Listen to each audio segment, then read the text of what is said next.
Most businesses think that marketing is still about creating a pretty website and then figuring out how do we get traffic to that website. But in the age of AI, content, not ads, is becoming more and more important. AI agents, whether we're on ChatGPT or another LLM, aren't searching like humans. They're scanning and interpreting and choosing the best knowledge source. And most companies, if we're really honest about it, don't exist in that ecosystem. Right now, we see that the brands that are winning with AI and AI search aren't the ones with the nicest website or the nicest design or the prettiest words. They're the ones that are creating content and publishing at scale, building topical authority, and structuring their content in a way that AI can understand it, trust it, and then show it to the right people. In this episode of Humans of Growth, we break down why content volume and structure matters more than ever, how AI engines decide which businesses show up, and what companies must be doing now to stay visible as search volume changes, as search shifts from Google to generative AI, and everything in between. Now let's dive into today's episode. Today's guest is Jennifer Bagley. Jennifer is the CEO of CI Web Group. If you're not familiar, CI Web Group is an AI-powered marketing agency that helps businesses dominate local search and generate more high-quality leads. Jennifer, welcome to the show. Thank you so much for having me. I appreciate it, Aly. Absolutely. So, Jennifer, I introduced the professional side of you, but in a sentence or two, or maybe even a story, who are you as a human and what's bringing you joy right now? Absolutely. So I am an entrepreneur, ex-corporate. Okay. 2006, I had grown very, very fast and excelled very fast in corporate, but I had a goal that said by the time I'm 30, I'm going to be an entrepreneur. So at 28, I made the big leap, coming from an executive position. I also set the next goal, which this one I didn't have complete control over, but I said I would be a grandma by the time I was 50. Okay. So I had a little bit of influence, but I recently became a grandma a month and a week ago. And so my heart is so filled with joy. I can't even tell you. It's the only time this baby lays on my chest. And I feel like I'm not planning, I'm not designing, I'm not developing, I'm not creating things on the ceiling. I am just 100% in this space. And I feel like I've grown a new heart.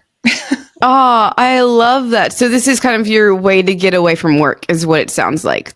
Yeah, just to shut my mind off. I haven't shut my mind off. I've traveled for 2 weeks out of every month since I was 19. Okay. And we've built a pretty successful agency, and it's all I think about. So now I just have this moment of time where it like all shuts off, and it's such a pleasure. Oh my God. The moment when you can turn off your brain, it doesn't happen often when you're a CEO, but those moments are nice.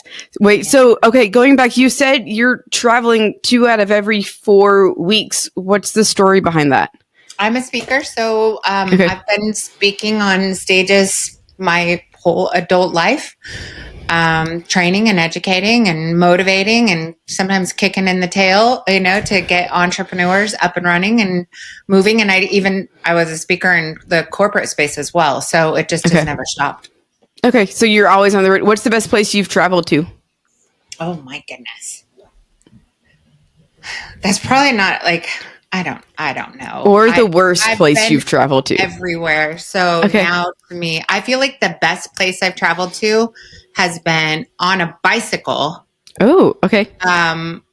Meaning that it's not the plane, it's not the freeway, it's the road that you wouldn't take normally when you get on your bike. Like we were traveling to an event in Utah, and we took a wrong freeway, which was fine. And we wound up driving through this little town called Moab.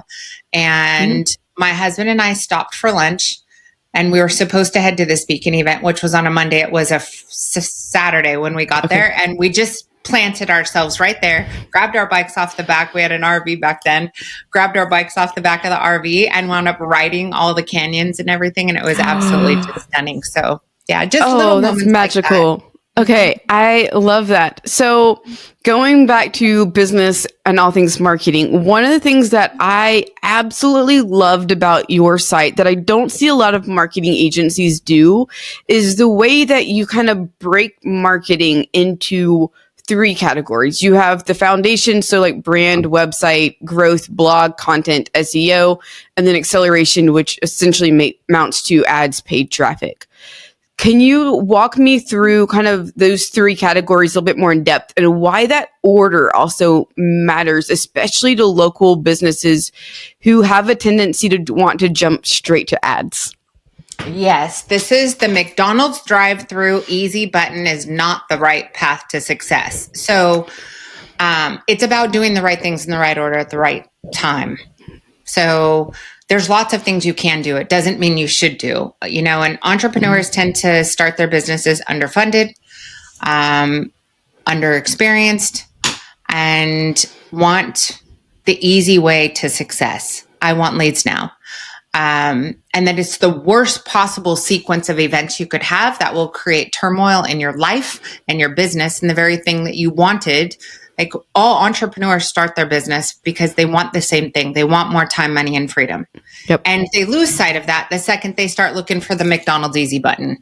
Because it doesn't exist. That's not real. You can do that, but this is about creating an infrastructure, right? Your brand, getting it right out of the gate matters. Why? Because you don't want to take the tail whooping 3 years later when you realize you've got a domain name that you need to change, that you should have been building a business that could eventually be sold, that no one's going to buy, Joe Monaco's blank, blank, blank, whatever it is. And we needed to build a brand. So this really start with having a strategic plan. Mm-hmm. And it's got to be, you've got to design that as if you were going to sell that business in the future.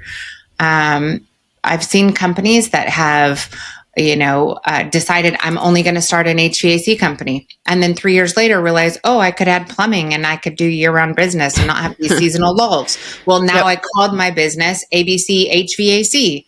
And now I'm stuck and I have to rebrand. And those big mistakes are very expensive to a business. You can usually look at the life cycle of a company and you can monitor and see those moments in time where they made a gross negligent decision that literally they were making progress. They got mad at their marketing agency. They quit and they started over. Yep. And demolished their website, or they had to do a rebrand and they lost their domain and all their history for however many years. And every one of those gaps, right? It's like playing Monopoly and hitting that go back to go, or go to jail, no get out of jail free card. It sucks to start over. It's hard enough. Why do something that's going to have you have to go back to go? Oh, 100%. And what I've consistently seen with smaller businesses that are local, whether it's the home services, whether it's medical, whether it's something else, is we do need revenue when you're starting a business right here and right now. And there's kind of two routes to marketing. You have the brand, the website, SEO, content, which is kind of the foundations, the stuff that takes time to build, that you must do, that you need to do, but also like the ads can get you to revenue fast, but it is, like you said, it can be the easy button. And if you hit it too fast or you're relying on it too much, it'll undercut your entire business in the long scheme of things. Yeah, this is the reality. So we'll talk to those brand new entrepreneurs. The reality is buy yourself some good Nikes, a smile, and get out and shake hands and kiss babies. You're going to have to build your business grassroots. We all had to. Everyone that started as, an entrepreneur at some point, we had to go out there and we had to work for every single customer we got in the door. The marketing agency, unless you're paying for ads, which you're going to pay a freaking mint if you don't have any brand equity, if you don't have any backlinks, if your website has limited traffic, if you don't have the basics, the nuts and bolts down. But there is I'm going to date this since people are probably going to watch this podcast later. So we're recording, it's November 25th, 2025. Okay. There is a new opportunity that has not traditionally been part of any business's opportunity list, and that is AI search. Yep. You have a huge percentage of the population that is now not going to Google. They're going to ChatGPT or Perplexity or Claude or Gemini or AI overviews. 70% of total mobile searches as of right now are ending in the result of them not even getting to the ads or the blue links. They're just staying in the AI overviews. So we developed a tracking system for 4 of the platforms, Perplexity, Claude, Gemini, and ChatGPT, that allows us to be able to monitor how consumers are querying related to your topical authority, your services, your products, your location, your geo-target. And the queries are very different. Like, people aren't going to ChatGPT and typing AC repair near me. They conversate with it. They have these conversations. So we're now monitoring what those conversations look like and where our clients are mentioned and where they're not mentioned. And right now we're looking at about 50% of the total queries where there is zero competition, no brands mentioned. So if you are focusing on AI search, which is this grand opportunity that didn't exist, at what point in time did you have the ability to go to business and compete with literally no one? Because businesses are so far behind, consumers are so far ahead, that if you get your ducks in order and make increasing visibility on AI search engines the top priority, you'll actually perform better on Google, perform better on local search, and you don't have to wait 9 months, 10 months, 12 months to be able to get results, because it's easier to win on AI search if you are implementing the right things in the right order. Proper technology, i.e. a low-coded website, not a big old hunk of junk WordPress website with 80 plugins and 2 themes and too many SEO plugins and caching plugins and all of this code. AI search doesn't like heavy, inefficient, highly coded websites. It just wants text. So if you understand the consumer intent, what is the consumer looking for? What questions do they have? How do you build topical authority? Provide them with those answers to the questions that they have in a format that within technology and structured so that AI search picks it up and displays it as the answer. Then you can actually win significantly faster with well-educated consumers who are not clicking on the ads, who are not going to ask for the biggest discount, biggest price right over the phone before they even have a conversation with you. And you're bringing your lead costs way, way, way down, which is just going to improve those margins. So where do you start with that? So, so typically you're going to start with a market analysis. Your market analysis is going to be, think of it like you're opening up a retail store. So I think, first you have to think different. First is mindset. Like, you have to think of that website not like a magazine. This isn't a magazine. This is a digital store. And most companies are out there wondering why their marketing sucks. Well, it's because you built a lemonade stand, right? And you needed to build a Home Depot. So get it right the first time. What do I want to sell? ... That has demand. Where do I want to sell it?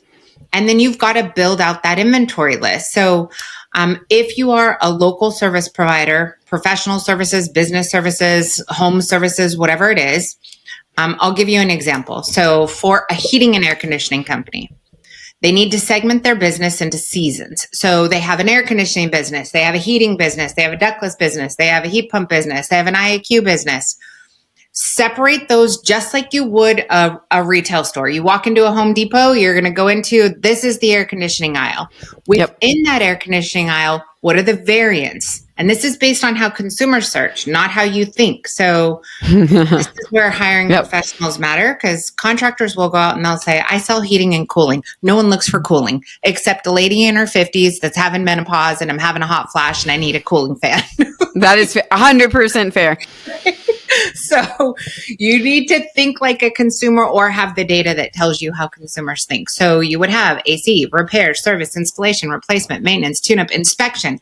Inspection's not something you think about, but every homeowner that's buying a house has an inspector that comes out and says, before we're clear to close, you need to have this heating and air conditioning inspected. These are all 100%. missing opportunities. So you do the same thing for heating. Now you got to understand geographically, how do people reference heating? Well, if I'm from Chicago, it's a furnace. If I'm from Washington, it's a heater. Like, furnaces eat children. There's fire. It's in a scary movie. Somebody's going to die. We don't say furnace here. Yep, 100%. So there's lots of these little tiny intricacies that require data, analysis, strategy, not, is my website pretty? And I think that most people are looking at, is it pretty? And they're being overly sensitive about the design and the layout when, first you need infrastructure. Build your inventory list. What do I want to sell? Where do I want to sell it? Do I have a page for it? And does that page have more, better, improved quality and quantity of content than those who you want to beat? Or are you trying to just throw out a couple lines and some pretty pictures and call it a day? Remember, Google and AI are deaf and blind. All it is reading Braille.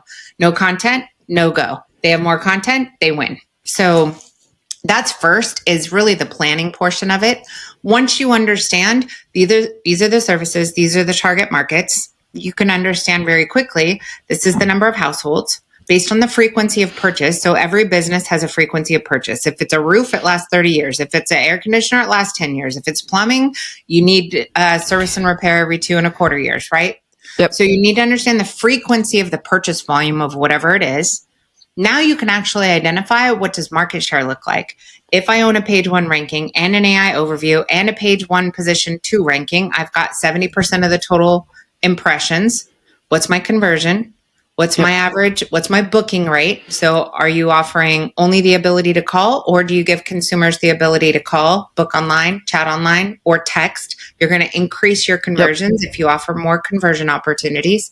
What's happening during business hours with all of your leads? So we need to solve for conversions. What's happening after business hours? That website should be Monday through Friday, 24/7.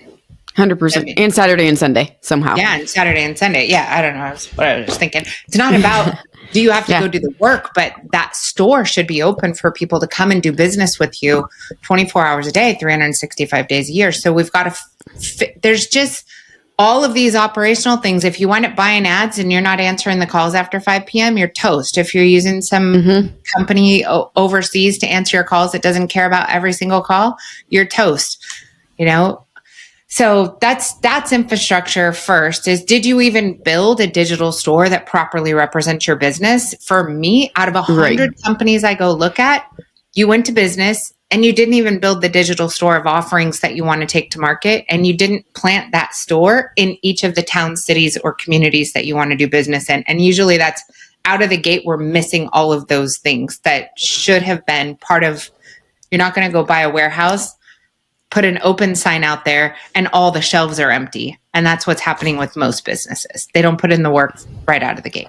Yep. And it's a one page, which a one page site can be fine depending on what you're selling. But generally speaking, it's like, okay, especially if your home services, I need to know the full scope of what you offer and where you offer it. Where is your service area? Yeah, I mean, a one-page site is a business card. You work for your business. Your business doesn't work for you. You're still going to have to go hand it out. Google's going to read the meta title. It's going to read the meta description. You have 60 characters in a title and 160 characters in a description, and you need to fit in what you do. And if you put too much inside that area, then it's discombobulated. It doesn't know what drawer to put you in. It's really easy to see how, think of it like this. Angie.com. That business is designed to sell leads. So do you process, do I go buy leads from Angie and pay $250 or $90 or whatever the lead cost is to share it with other companies? Or do I deconstruct how Angie built their website and I follow the same thing? I re-architect that for my own business so that I can generate leads. Because if you look for any service, any home service in any major MSA, you're going to find Angie sitting at the top of Google. Why? Because they have 3.9 million pages on their website, one page for every service they want to sell and one in every city they want to sell it. And then they became an expert through backlinks, articles, press releases. They got third-party validation that says your domain authority, your domain power is high, therefore we're going to rank you. So why not do the same thing and just get your own leads? Right, 100%. And that's where I think a lot of businesses, especially when they're just getting off the ground, kind of miss the boat of go look at your number one competitors. Go look at another city who's ranking on Google. What are they doing? Reverse engineer the process and then do the same thing for yourself. Do better. Whether with but better with better content. And I think with that, something that I've also been thinking about, you've seen display sites where they look really pretty and there's not a ton of text especially like with photographers. And yes, you need to display like your portfolio. It happens with architects, interior designers all the time, but you have to have a decent chunk of text on your site. It does matter where, but doesn't matter a ton as to like I'm going to eat my words here, but like the infrastructure matters. But if you have no text on your site, Google can't rank that. There's nothing to rank. It can't see the images. And yes, Google can see images when you're in like ChatGPT, but the AIs that are built into search, it's not looking at the images and be like, oh, this is a picture of a house that an architect built or designed. This is topical authority. Go back to Wikipedia. How does Wikipedia work? It's a giant chunk of text that it has many pages of text that are referencing that as topical authority. Hey guys, real quick, this episode is sponsored by Parison Network. Parison Network is a matchmaking service that connects businesses to marketing agencies that will actually get you results. There's over 50,000 agencies in the United States alone, and picking the right one can feel, well, pretty impossible. Parison Network simplifies the entire process by doing all of the vetting for you. From the initial agency search to interviewing and vetting the top marketing agencies to getting proposals and helping you with the discovery call, Parison Network does it all. This way, you end up partnering with a marketing agency that actually delivers outcomes, not empty promises. If you're ready to stop wasting money on marketing that just doesn't work, visit ParisonNetwork.com and get your free agency search started today. That's ParisonNetwork.com, PERISSON network.com. So your primary service, that's the top of the roadmap. Secondary services are what are the latency. So if you look on Google, you can see when you start to type something, it gives you additional recommendations. That's your secondary layer of search. What are the variations related to the primary search? What are all of the FAQs, questions, queries, prompts, and conversations related to those secondary and top level? That is building a topical authority map. So in this environment, if you want to win on AI search, this isn't even just about having one page for every service in every location and the combination or the cross-reference thereof. This is also who publishes the most frequently. So when we deliver organic marketing services, we are publishing blog content every single day, every day, not once a week, not once a month, sure, God, not once a month. And if you have a site that has no content on a regular basis, you're dead in the water because Google wants to know, are you current? Frequency of new content? Are you relevant to what the search intent is of the consumer? And are you trusted? Reviews, social, backlinks, press releases, citations, and articles. If you don't have those three things working for you at the same time, you will constantly be frustrated with your marketing company because you'll wonder why you have no traffic. Like you've got to know, if you take the size of a website, the inventory list, and you can do this, go to Google, type in site, no spaces, put your website address, no www, just mywebsite.com. No spaces in between that. Hit enter, click the tools button. It's going to show you the size of your inventory list. If you have a 20-page website, you ain't making no money. You're going to go have to work for that lead. If you have a 200-page website, depending on service line, you might be able to pull off $500,000 in gross revenue.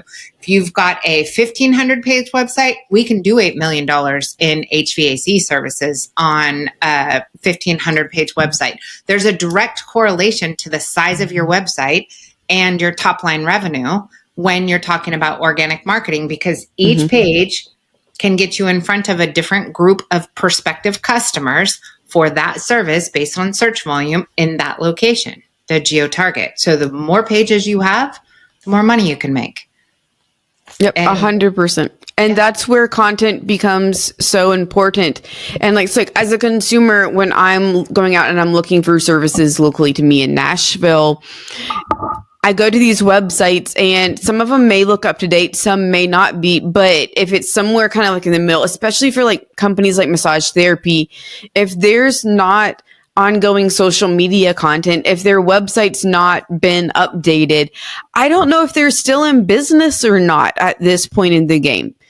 And so I'm not going to go take the time because my schedule is busy from 9 a.m. till 9 p.m. every day to take time out of my day to call them to maybe see if they're potentially still in business.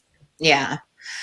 Yeah. I mean, this is, I feel bad because we have an entire population of entrepreneurs who didn't put the right infrastructure in place when it comes to traditional search and human beings.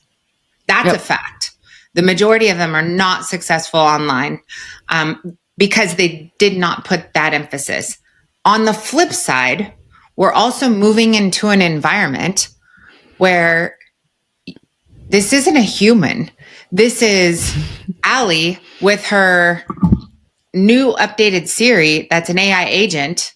And Aly can now say, hey, Siri, go find me a heating and air conditioning company, or go find me a massage therapist, or go find me a dentist that's close to my home. I'd like an appointment on Thursday, anytime after 10 o'clock. Add it to my calendar. Send me a text reminder before I get there. You're getting to the point where, and Amazon just launched theirs. So everybody. Sorry, I don't understand. I bet you don't, Siri, because you're not smart yet. Okay, stop. Let me not talk to her. Amazon, Alexa, every one of your top tech companies, Amazon, Google, Meta, Grok, every one of these tech companies has the plans to be able to replace their old school voice assistant with an AI agent, an agentic agent that is intelligent, that can book an appointment, that can go do homework, that can do research, that can pay for you. And as these things roll out, which Amazon rolled out first because their goal is to hit for Christmas. Apple was supposed to roll out in Q4. It's going to roll out Q1. Now they're a little behind. You're going to have no chance in hell of even getting a shot because it's not a person. It's their AI assistant that's now doing the homework, doing the research. And the internet, let alone small businesses, are not technically ready for that. I think they're having the conversation of, should I use an AI agent to answer my calls? When I have consumers using agents to call companies and legit CSRs being rude to AI agents trying to book work getting done. Like, we just are going to have this little gap where it's a huge opportunity, but it's also going to highlight everybody that's behind. This is either the moment where small businesses are going to take the competitive advantage because they're fluid and they can pivot and they can make decisions faster, and they're going to do these things right now and they're going to take advantage of the opportunity, or it's going to increase the gap in between those who are AI ready and those who are not. Yep, 100%. And it's usually, like, I hate to say it, but it's usually local businesses who get left behind on different waves of technology, whether it is creating a website, whether it is AI, whether it is something else. They are the last ones, especially in home services, they're the last ones to get on board, to adapt to new technology. So my question for you is, when content is king when it comes to search and you need to be pushing out more content than most people are comfortable with, how do you do this with AI and also still maintain your own thought leadership and make sure, like, it is a quantity game, but ensure that the quality of content is there as well? So we've spent a couple $1 million and the last 19 months now building an agentic network of thousands of AI agents that have very specific roles. Some are top of funnel agentic networks, middle of funnel agentic networks, bottom of funnel. Some are grammar, some are EEAT requirements, some are brand, some are article structure. So is it possible to build content at scale that is on brand, designed to win, designed to beat and compete with all of the local competition as well as national competition? You can't do that with a human. It's not possible. Budgets are too small. People are too slow. So that's where we have, in advance of needing to, spent a tremendous amount of energy is building an AI native marketing agency that gives us a competitive advantage to be able to do that. So our AI agents can research millions of websites, can read every line of text, all your meta, all your descriptions. They can read the interior links, the linking structure, topical authority. They can analyze all your competition. They can analyze your brand mentions, brand feedback, consumer reviews in a matter of about 18 minutes. And they can produce the entire outline of the content, produce the entire content, audit it for all of the technical requirements. So we have little AI agents that are responsible for every little single piece of that article, all of the meta and SEO data. It can produce the article. If it fails any of the tests, send over to our human in the loop intervention team that can participate and deal with those things that might be hiccups or whatnot. And it can auto publish on a daily basis. So we produce millions of pages of content on a daily basis. And it's, quite frankly, it's just better than any competitors. Right now, we're to the point where we can launch I was visiting with a client the other day, and she was like, well, we want to sell more generators. And I was like, okay, let's go, build a quick topical authority map, generate all the content, publish it. 3 days, she's getting calls on generators because she's now ranking on AI search and traditional search. But it requires, she's in the best web technology. We're utilizing a platform called Webflow, which is a low-code environment, which tends to perform better on AI search engines. It's going to be like Net.js, Node.js, Webflow, not WordPress, Squarespace, Wix, all the little small business garbage. Sorry. You're just not going to see those sites perform. There's no code, low code, heavy code. This little middle, and we test all of these different web platforms constantly.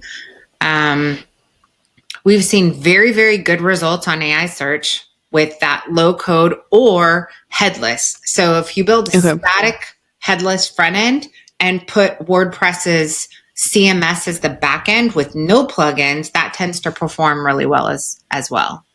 Okay, cool. I like it. So essentially, the more content, the better. And then is your content framed in the right way for LLMs to understand it, work with it? So you had mentioned that you started pushing out content for a client for generators, and within 3 days, they were selling more generators. Where had they started, and how much content that they already have were they already pushing out? And then you add more content for that 3 days. Can you walk me through a little bit more of that? Yes, absolutely. And I'd be happy to share. This is a company called Airworks Solutions. You guys can go look at the website. It's airworkssolutions.com. Scroll down to the sitemap. So this company has been with multiple marketing agencies. Analytics just flat. For 2 full years, flat. Typical WordPress website, 1 blog a month, 1 blog a week. She's gotten a new website with multiple companies, never really hit a dent. So we took 6 months and we built that new website, which you'll see there, which is airworkssolutions.com. Scroll down to the sitemap, go look at the architecture. So you'll notice the sitemap looks very different. It looks like a Home Depot. The air conditioning business. What do you want to sell? Where do you want to sell it? So we built 1,300 pages. She started with 121. Those 1,300 pages have an average of 2,200 words on the page. I actually think that's probably the minimum amount of words we did, because we did a competitor analysis and identified, what do we need to win? We need more content than everyone else, better content than everyone else. So we built 1,300. We launched the website on August 17th of this year. So as you're scrolling down the site, copy any one of those page titles, throw it into Google, and you'll be able to see it took us approximately 30 days to start getting Google rankings and to increase traffic by about 1,000%. It took us 90 days to fill her board to where now she's got appointments on every single day. Calls are coming in like crazy. We went from So it was 100 and something, 200 and something pages to 1,300 pages, 6-month build, 90 days. We publish daily and sometimes 2 or 3 times a day, Monday through Friday. Okay. So a 90-day window, she owns page 1. Like, let's see, I was looking at, I want to say it's heat pump installation in Redis, California or something like that. She's in the Sacramento-ish area. Okay. She owns page 1, position 1, page 1, position 2, page 1, position 3, the AI overview, and the knowledge base in a city. She doesn't have a physical address, and she owns AI search on all 4 platforms. So that, like, the amount of energy it takes to get all of that, 90 days if you do it right. Okay. So nice. People start today. 90 days from now, you're now showing up on ChatGPT, Claude, Perplexity, the whole 9 yards of the 20,000 AI systems that are out there. We launch the website we built. Yep. Yes, which means I need a 6-month runway to build. Okay, that 6 months runway. Okay, so in a year from now, give some bandwidth. Mm-hmm. Yeah, I mean, we'll start marketing on other people's sites. Totally. And I would love to see. I don't have any Squarespace or Wix sites. But we did build our agentic network to be able to publish content at scale on those. I am only comparing my knowledge of those platforms' performance without having tied in our tech. But I would love to run a test that said, if we turn on the agentic network and have content at scale, can we get one of these babies to outperform everything else? That would be an exciting project. I really hope it's not Wix. I hate Wix. It's not mobile friendly. Yeah, that's my beef with it. I sometimes see marketing agencies with Wix websites, and it's like, it's not mobile. This is not really mobile friendly. Like, you can say it's easy and all the things, but if I resize it to a tablet, I have a scroll bar at the bottom. What is this? Yeah, those sites are designed to give somebody a cheap and easy way to get a website, not an effective way to generate and build a business. Oh, 100%. And I think Webflow, because of how simple it is, will replace Wix at some point, unless Wix decides to get their shit together. God, Webflow hard as hell. Webflow really. People. So I have a ton of, like, granted, I spend a lot of too much time with tech bros who are like, we got Webflow, and 10 minutes later we had our website, and I'm like, okay. I don't know about that. It's hard. We tried to take our WordPress developers and get them to be able to build a sophisticated website in Webflow, and I wound up having to hire Webflow experts. It's tough. It's easy. Yeah. It's like, if you're going to build, like, they have an AI site generator. So you can go generate a website on Webflow, literally clickety click. I don't even think it costs anything until you start to host it. Doesn't mean it's going to perform. Like, you need 100% roadmap. You need architecture. So, and that's what all of the Webflow sites, it's like, we're building a 1-page landing page that we're driving XYZ traffic to, from cold email, from ads, from whatever. Yeah, landing page. It's great for landing pages. For a full-blown website, I don't think Webflow, and also, like, Webflow charges based upon the number of pages. So if you're building out 1,500 pages on your website, your Webflow website hosting rates are going to go through the roof with it. I mean, it's depends what you want. Do you? As a percent of gross revenue, that the company I was just telling you, she's doing $10 million in revenue. Does she care about a $200 hosting fee? No, totally not. She's got a website that performs. So it's all things relative, right? Yep, 100%.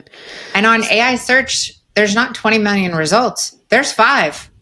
So you got to get your stuff together. You can say it. I cuss on here all the time. You got to get your shit together, y'all. You do have to, because it doesn't function like a search engine, right? There's not page upon page upon page. It's the 5 best answers to the prompt. Just 5 companies are going to show up. The most I've ever seen was 7. And that's right now. Yep. And the thing with that, I think people have to remember, I was talking to somebody else about this, I think yesterday, is the answers that it shows are very curated to the person and the persona behind it. So it's like, okay, if we were searching like totally switch industries like beauty brands and you type in like mascara, skincare for, and then for me, it knows everything because you've been asking it about your skincare routine and it knows everything about your skin already because you've been telling it that information. And so you have to have a page on your website that is specific to realistically that person, that skin type, that ethnicity, that age. Yes. And that's why you have to have so much volume because it's not just keyword driven, it's persona driven as well. Yeah, absolutely. Absolutely. Just think, for everyone listening, think about how you use ChatGPT. If that's your go-to, right? You talk to it like a human. I feel like it's become my mom's new man. It's her new doctor. It's her new financial advisor. It's her new real estate partner. I mean, she has given him a name, and man, these two are constantly having some deep conversations about stuff. So if a HVAC contractor or professional services or beauty care or something, or a chiropractor tries to tell my mom something, you better bet she's going to ChatGPT to check everything that you said. Yep, 100%. So looking at the next 5-10 years of AI, knowing that we're also in an AI bubble right now, where do you see all of this going? What's the end game? Well, those are two big questions, and two, I'm going to separate them. Okay, so great. We'll leave bubble on the side. I do not believe that, I believe mass consumer adoption of utilizing AI as a personal assistant, that's going to happen over the next 12 months. Yep. They will literally talk to their AI about everything. That's going to happen. And if you want to be an option, then you need to prep for that. I do not believe in a 5-year time that the internet will exist in its current environment. I believe that websites will likely not exist in their current framework. Why would they? Everything we're doing right now is more about the content and building a knowledge base for our client's business than building a website. I don't care about the website. Yep. I mean, it's important right now, but do I think it will be important? Absolutely not. I believe that your URL will be an address that goes to your avatar that can represent your business like a human.